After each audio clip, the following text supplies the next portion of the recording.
American ఎకానమీకి సంబంధించిన కొన్ని స్టాటిస్టిక్స్ మీ ముందు పెడతాను. మీకు ఆశ్చర్యం వేస్తుంది, భయం వేస్తుంది, భవిష్యత్తులో ఏం జరుగుతుంది అన్న ఆందోళన కలుగుతుంది. ఎందుకు చెప్తున్నానంటే ఈరోజు అమెరికా అప్పు అంటే ది టోటల్ అమెరికన్ డెట్ ఎంత అంటే $39 ట్రిలియన్. 1 ట్రిలియన్ అంటే $1,00,00,000. సో ఇప్పుడు అమెరికన్ దేశ అప్పు అమెరికన్ జీడిపి కన్నా చాలా ఎక్కువ. సో అది 39 లక్షల కోట్లు, 39 లక్షల కోట్ల డాలర్లు. ప్రతి ఏటా వడ్డీ చెల్లింపులకే అమెరికా ఎంత కడుతుందో తెలుసా? మీకు కాంగ్రెషనల్ బడ్జెట్ ఆఫీస్ గణాంకాల ప్రకారము 2026 ఫైనాన్షియల్ ఇయర్లో కేవలం వడ్డీల మీదనే అమెరికా కట్టేది $1 ట్రిలియన్, $1,00,00,000 కోట్ల. డెలాయిట్ కన్సల్టింగ్ ఫర్మ్ అంచనా ప్రకారం మీకు 2026లోనే అమెరికా చెల్లించాల్సిన డెట్ $9 ట్రిలియన్, $9,00,000 కోట్ల. అంటే ఇది పాండమిక్ టైంలో రైజ్ చేసిన డెట్, దాదాపు 0 ఇంట్రెస్ట్కు రైజ్ చేసిన డెట్. సో ఇప్పుడు ఆ అప్పులు కట్టాలి అన్నా లేదా ఆ అప్పుల్ని రీషెడ్యూల్ చేయాలనుకున్నా కూడా వెరీ హై ఇంట్రెస్ట్ రేటుకు చేయాలి. ఇది అమెరికన్ ఎకానమీ పైన చాలా తీవ్రమైన ప్రభావాన్ని చూపుతుంది. ఇక అమెరికా అప్పు ఏమైనా తగ్గే సూచనలు కనబడుతున్నాయంటే మీకు బడ్జెట్లో డెఫిసిట్లు గణనీయంగా పెరుగుతున్నాయి. అంటే అమెరికా ఈ spending more than what it is earning. So American federal deficit అంటే మన కేంద్ర ప్రభుత్వం లాగా America federal budget deficit $1.9 trillion, అంటే $1,90,000 కోట్ల. సో దీనితో మీకు ఆటోమేటిక్గా డెట్ పెరుగుతుంది, డెట్ సర్వీసింగ్ బర్డెన్ పెరుగుతూనే ఉంటుంది. ఇప్పుడు మరి అందులో కూడా మీకు బిగ్ అండ్ బ్యూటిఫుల్ బిల్ అని పట్టుకొచ్చి ట్రంప్ భారీ ఎత్తున కార్పొరేట్ రంగానికి రాయితీలు ఇచ్చాడు. దాంతో ఆదాయం తగ్గిపోతుంది. తర్వాత డిఫెన్స్ స్పెండింగ్ భారీగా పెంచాడు. సో దానితో మీకు ఇప్పటికే అమెరికా $1 ట్రిలియన్, $1,00,000 కోట్ల డిఫెన్స్ పైన ఖర్చు పెడితే ఈ ఇరాన్ వార్ మొదలయ్యాక మరో $500 బిలియన్, $50,000 కోట్ల కావాలని ప్రెసిడెంట్ అమెరికన్ లెజిస్లేచర్ పార్లమెంట్ అడుగుతున్నాడు. సో పెరుగుతున్న defence expenditure, Trump economic conviction రీత్యా ట్యాక్స్ కట్స్ ఇవి కలిపితే కొంత సోషల్ సెక్యూరిటీ ఎక్స్పెండిచర్ పైన ప్రజల జీవితాలు ఇబ్బంది పడ్డా మంచిదే అని తగ్గించినా స్టిల్ ఫెడరల్ డెఫిసిట్ పెరుగుతూనే ఉంటుంది.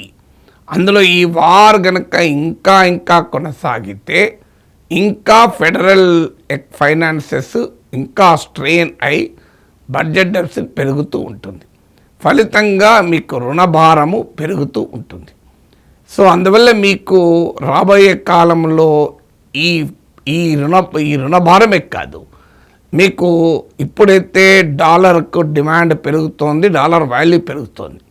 కానీ ఈ వార్ యొక్క లాంగ్ టర్మ్ కాన్సిక్వెన్స్ ఏంటి అంటే ప్రపంచ ఆర్థిక వ్యవస్థ డాలర్ పైన ఆధారపడ్డ కన్నా నాన్ డాలర్ ఆయిల్ ట్రేడ్ పైన ఆధారపడే అవకాశాలు కనబడుతున్నాయి. ఇప్పుడు ఉదాహరణకు ఇరాన్ స్టేట్ ఆఫ్ హర్మూజ్ ద్వారా యువాన్లలో ట్రేడ్ అయ్యే ఆయిల్ పర్మిట్ చేస్తానంటోంది.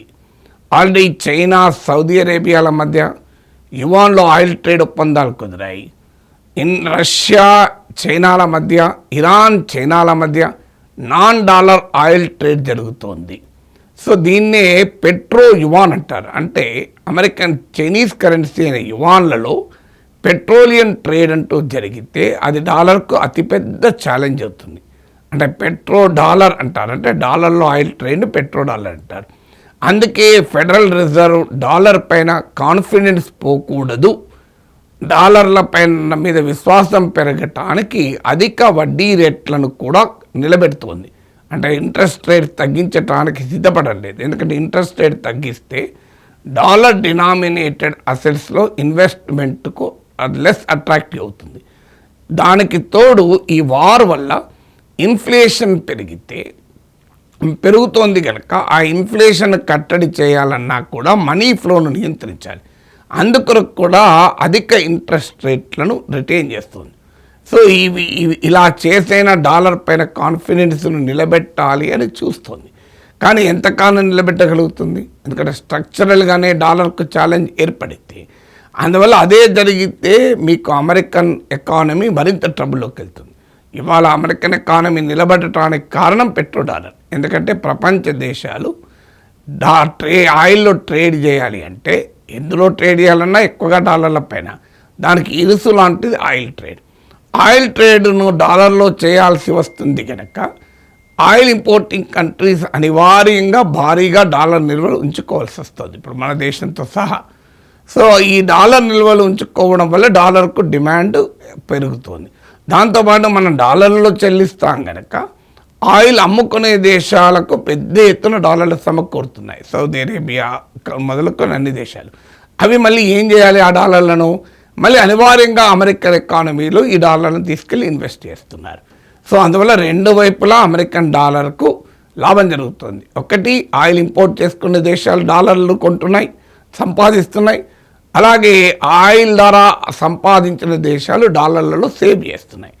దీని ఫలితంగా ఇవాళ ఆ డాలర్లకు ఎక్కడ లేని డిమాండ్ పెరుగుతోంది. సో రేపు ఆ డాలర్లతో డిమాండ్ కనుక తగ్గితే ఆటోమేటిక్గా ఈ డెట్ బర్డెన్ పెరిగిపోతుంది. ఇప్పుడు డాలర్ వాల్యూ పడిపోతే ఈ డెట్ బర్డెన్ ఇంకా పెరుగుతుంది. అందువల్ల ఈ వార్ అవుట్కమ్ అనేది అమెరికన్ ఎకానమీ భవిష్యత్తును కూడా తెలియజేస్తుంది.